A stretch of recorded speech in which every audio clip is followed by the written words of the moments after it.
രാവിലത്തെ പ്രഭാതങ്ങൾ നമുക്ക് എപ്പോഴും പ്രിയപ്പെട്ടതാണല്ലേ. അപ്പം ഞാൻ രാവിലെ തന്നെ 6:30ക്കൊക്കെ എണീച്ചു. എൻ്റെ ചെടി നനയ്ക്കലൊക്കെ കഴിഞ്ഞു. ചെടി ഞാൻ എപ്പോഴും നനയ്ക്കുമ്പം എൻ്റെ മുറ്റും കഴുകാൻ ശ്രദ്ധിക്കാറുണ്ട്. അപ്പോൾ ചെടി നനയും മുറ്റം കഴുകലും എല്ലാം കഴിഞ്ഞു. അങ്ങനെ നിലു ഉണർന്നുണ്ടായിരുന്നു. അപ്പം നിലുവിനെ എടുത്തിട്ട് ഒരു വീഡിയോ എടുക്കാമെന്ന് വിചാരിച്ചു. അപ്പോൾ ജസ്റ്റ് ഒന്ന് ഇങ്ങനെ വാതിലൊക്കെ തുറന്ന് ആ ഒരു സൂര്യൻ ഉദിച്ച് നിൽക്കുന്നതും ആ ചെടികളുടെ ഇടയിൽ കൂടെ കാണാൻ എന്ത് രസമാണല്ലേ. ഇതാണ് നമ്മളുടെ വീട്ടിലെ പുതിയ അതിഥി.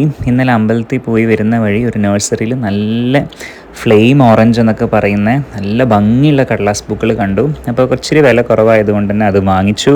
പിന്നെ തൊട്ടിപ്പുറത്ത് തന്നെ നമ്മളുടെ ആസ് യൂഷ്വൽ നമ്മുടെ ബ്ലീഡിങ് ഹാർട്ട് വൈൻ കൊലാന്ന് പൂക്കളായി നിൽക്കുന്നുണ്ട്. നല്ല വെയിലുകാലായതുകൊണ്ട് തന്നെ ഒരുപാട് പൂക്കൾ നമുക്ക് കിട്ടുന്നുണ്ട് ബ്ലീഡിങ് ഹാർട്ട് വൈനിൽ നിന്ന്. ഒരുപാട് പൂക്കൾ അതിങ്ങനെ തുരുതുരാന്ന് പൂവിട്ട് നിൽക്കുന്നത് തന്നെ കാണാൻ ഒരുപാട് ഭംഗിയാണ്, പ്രത്യേകിച്ച് ആ രാവിലത്തെ സമയം. പിന്നെ ആസ് യൂഷ്വൽ നമ്മളുടെ ഇപ്പുറത്ത് എപ്പോഴും പൂക്കുന്ന യൂഫോർബിയ.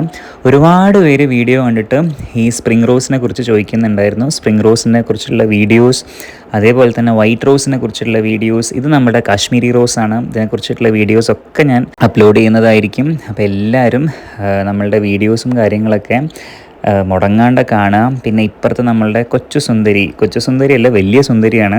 നമ്മുടെ കടലാസ് പൂക്കൾ വെള്ളയും പിങ്കും ഒക്കെ ഒരുപാട് പൂക്കളിട്ട് നിൽക്കുന്നുണ്ട്. ഇതുകൊണ്ട് തന്നെയാണ് വെയിലുകാലം എനിക്ക് ഒരുപാട് ഇഷ്ടം കേട്ടോ.